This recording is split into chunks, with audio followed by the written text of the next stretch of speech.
नमस्कार, मी रणजित माडेकर।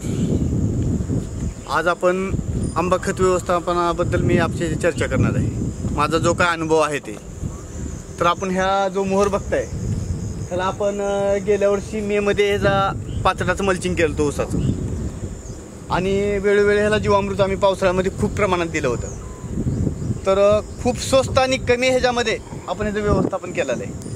तर पाचट मल्चिंग केल्यानंतर जमिनीला जो ऑर्गॅनिक कार्बन कसा असतो, सेंद्रिय कर्ब जे म्हणतो आपण, ते वाढवण्यासाठी किती चांगलं काम करतं हे मी तुम्हाला दाखवणार आहे। आपण गेल्या मे मध्ये ह्याला मल्चिंग केलेलं होतं। पाण्याचा काय अभाव असल्यामुळं आपल्याला मल्चिंग केल्यानंतर ह्याचे जे मुळे आहेत, हे मुळे आहे, हे अन्न घेणारे जे मुळे आहेत, हे फक्त मल्चिंग केल्यानंतर एवढं छान येतात। हे कुठल्या कृषी केंद्रामध्ये हे असं होण्यासाठी मिळणार नाही आपल्याला, कुठलं असं रासायनिक खत मिळणार नाही। जे निसर्ग स्वयंनिर्मित जे आहे म्हणतो, स्वयंपोषित स्वयंनिर्मित, आपल्याला फक्त थोडेसे प्रयत्न करायचे। हे पाचट जरी आपल्याला स्वस्त वाटलं असेल, आपण याला जाळून टाकतो। जे स्वस्त आणि जे सहज आहे त्याला आपण उपयोगी समजत नाही। आपल्याला एवढे एवढे भारी acid, humic acid, amino acid एवढे खर्च करतो आपण, तेव्हा आपल्या मनात समाधान होतं की आपण काहीतरी लय मोठं व्यवस्थापन केलं आहे। पण ज्या गोष्टी सहज आहेत त्या आपण त्याचा उपयोग केला पाहिजे, त्याचं महत्त्व खूप आहे।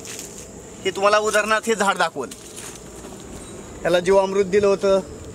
जिथं पाचट नाही तिथं मुळे तुम्हाला दिसणार नाहीत, बिलकुल पण दिसणार नाहीत। जिथं पाचट आहे तिथं तसल्या खडकातून वरती मुळे आले आहेत। आता इथं पाचट नाही आहे, तुम्हाला इथं कुठेच मुळी दिसणार नाही, कुठेच मुळी दिसणार नाही। माती आहे पण मुळी दिसणार नाही तुम्हाला।